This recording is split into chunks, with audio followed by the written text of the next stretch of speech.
Hey guys, আসসালামু আলাইকুম। Breaking news দেখতে পাচ্ছেন। আমাকে কখনোই বুবলির মতো রাত ৩টায় বাথরুমে লুকাতে হয় নাই। বাংলাদেশের জনপ্রিয় নায়িকা ফিতা কাটা অপু বিশ্বাস গতকালকে দেখতে পাচ্ছেন ২০ আওয়ার্স আগে বুবলিকে নিয়ে বুবলির মতো বাথরুমে লুকাতে সাহস দরকার। আমি এত সাহসী নই। অপু বিশ্বাস ফিতা কাটা। প্রিয় গাছ, দেখুন এখানে সে কি বলে, একটু শুনি আমরা।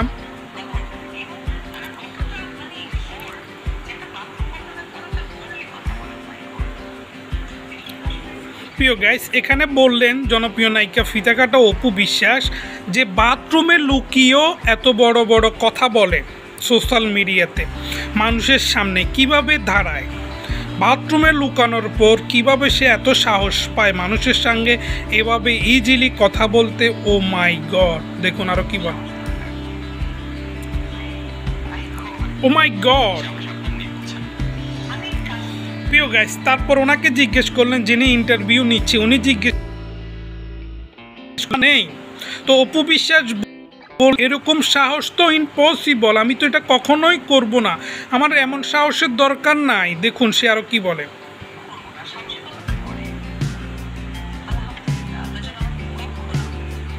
দেখুন গাইজ, আলহামদুলিল্লাহ, আল্লাহ যেন আমাকে এটা বলতে হেসে দিয়েছে।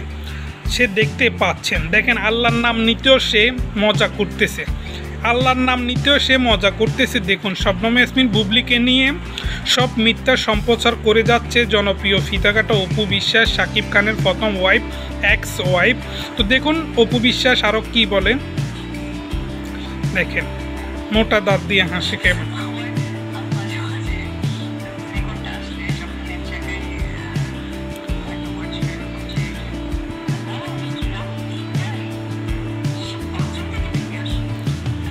প্রিয় গাইজ, দেখতে পাচ্ছেন সে বাথরুমের থেকে বেরিয়ে আসলো। আল্লাহ, এই যে কিছুদিন আগে তাপসের সঙ্গে, এই যে দেখতে পাচ্ছেন এটা হচ্ছে তাপস, এটা হচ্ছে শবনম বুবলি, এটা এবং কি ফারজানা মুন্নি দেখতে পাচ্ছেন।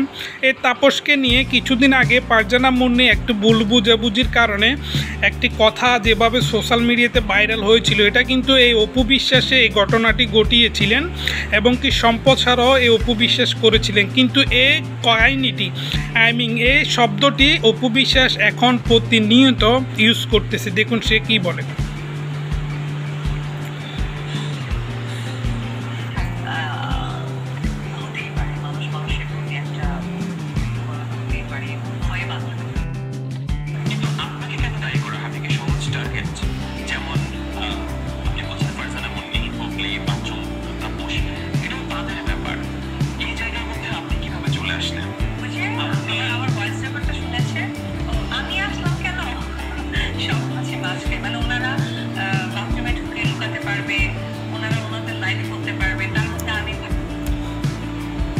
প্রিয় গাইস, তো দেখতে পাচ্ছেন ওনারা বাথরুমে লুকাতে পারবে, ওনারা ওনাদের লাইফের মতো চলতে পারবে, আমি কেন আসলাম। দেখতে পাচ্ছেন এ আসে না, এ নিজে নিজে এসে গিয়েছে, ওনাকে কেউ ডাকে নাই, ঠিক আছে।